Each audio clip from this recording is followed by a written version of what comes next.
Ah, that connection looks terrible. Much better.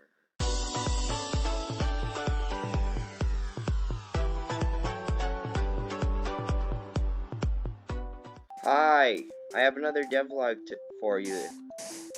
This time I made a new type of power generation for the mod, among other things. This is coal power, which allows you to gain power from using coal. I'll explain it in a moment after I explain some less important features. First of all, we have a new type of cable. People have been telling me that the curved insulated cables, when insulated cables make curves, then that looks jarring, and I do agree. It's just, I don't want to have to manually 3D model all, like 64 possible combinations of, cable junctions like Mojang does with fences and walls. So, I added this. If you right-click a cable with steel, it turns into an encased cable. If you right-click an insulated cable with a steel ingot, yeah. And it uses up the steel ingot. Here I can show you, I can put it on these curves, and suddenly this looks much nicer and smoother.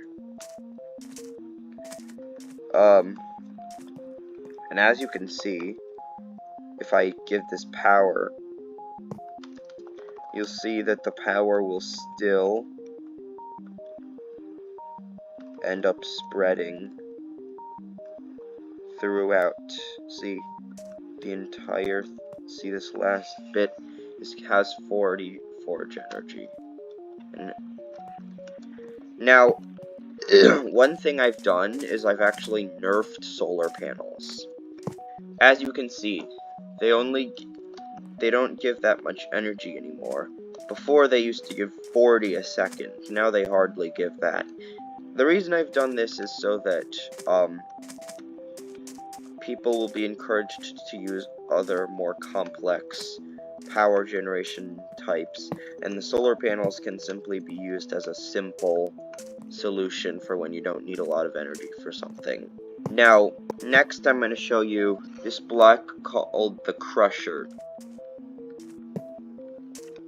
As you can see, it has my face on it.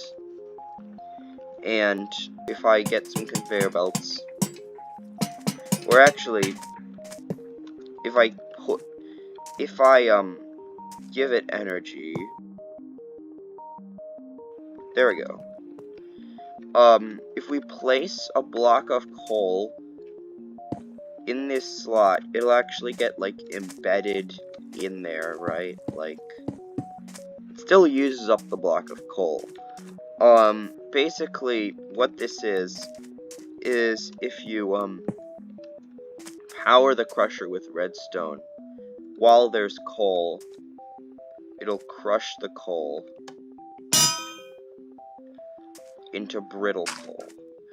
And brittle coal is actually a falling block.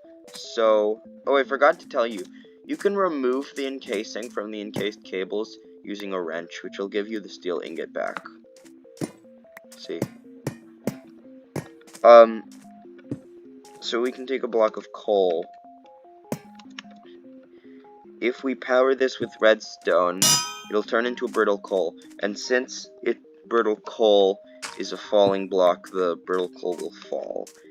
The face does something like, see, like it makes a face when it press. You can actually combine this with conveyor belts. Like, look here, if I have a setup like this,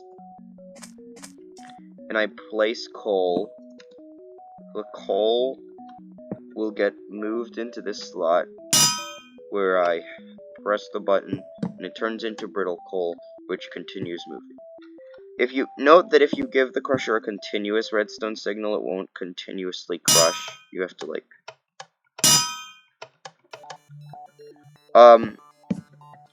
So, a good way of doing that is, like, setting up a redstone clock so that, like so.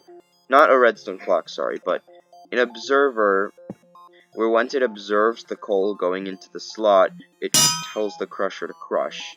And so now you have this setup where you can put in coal and it turns into brittle coal. Now, that's the crusher, and it's crafted like this. Next, we have the passive heater.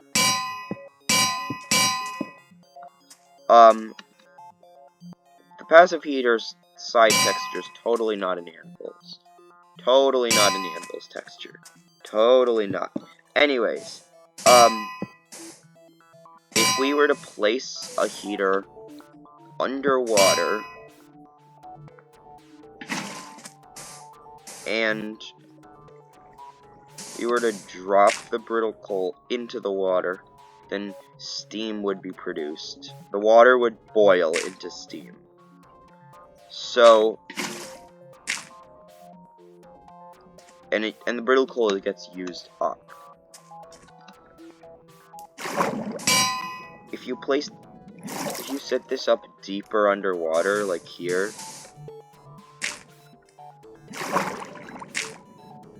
it doesn't work, because it needs, like, shallow water.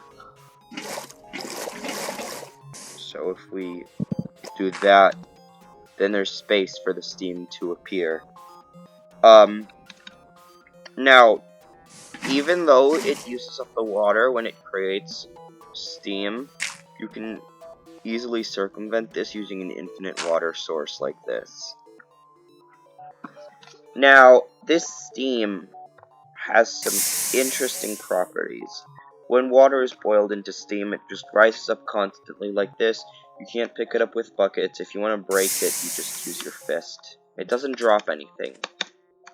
This steam cloud item is only in creative mode access. Now, if you put the steam, if there's a surface blocking the steam from rising higher, like here, it'll just stop there. And I'm showing you here is a ceiling with steam building up. And you might be wondering, well, what is this steam for? Oh yeah, I forgot to tell you, the passive heater is crafted like this. Next, we need a turbine. The turbine is crafted like this. And if you were to take a steam cloud and run it up, it'll actually go through the turbine and it'll spin the turbine. Now, the turbine will keep spinning until it runs out of momentum. There, it ran out.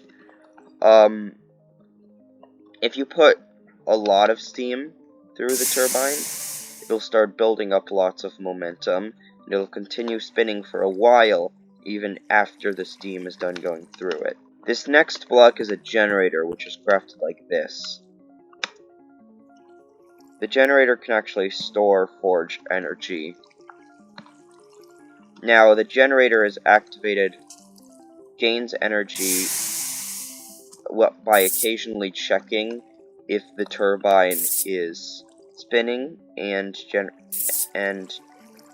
gaining 150 energy if it is. It ejects once every 3 seconds, meaning that with continuous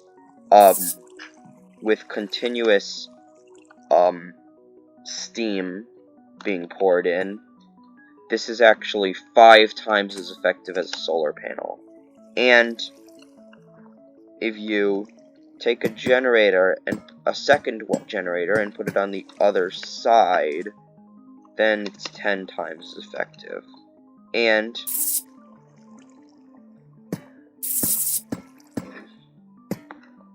if we continue to run the same, like, setup here, this stack, if you have steam rise through the stack, you can make one steam power a bunch of generators, thereby getting 6 times as much energy.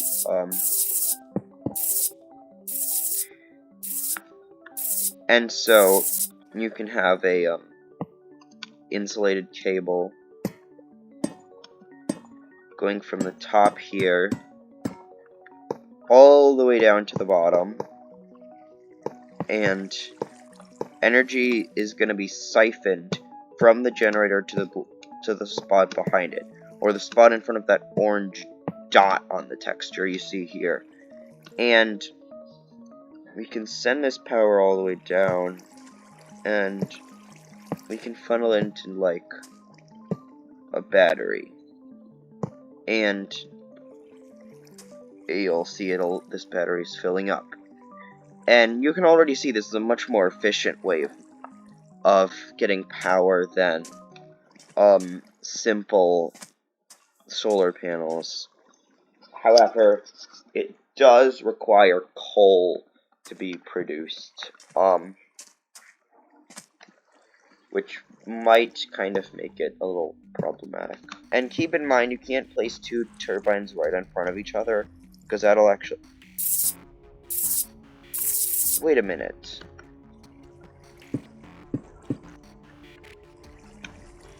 Okay, that's a bug. I should fix that. So yeah, that's coal power. There is one more thing I do want to mention. It's that the passive heater actually builds up CO2 slowly in its interior. Like, if we go scan this, it has 200 carbon dioxide. And if we add more brittle coal, it now has 250 carbon dioxide inside of it. And each brittle coal block produces 50 carbon dioxide. And if it fills up with too much carbon dioxide, then it stops being functional. Like, once it hits that limit of 1,000 carbon dioxide, it'll just refuse to operate. Like, see, now it's at 1,000 out of 1,000 carbon dioxide. If we place in more brittle coal, it just can't. So, I'm gonna add some way of automatically extracting the carbon dioxide, but for now, you have to break and replace it. And then, as you can see, that allows it to work again. So yeah, that is, all I have to show you for now. And next devlog, we'll be looking more at rockets. So, mark your calendars for that. Have a nice day.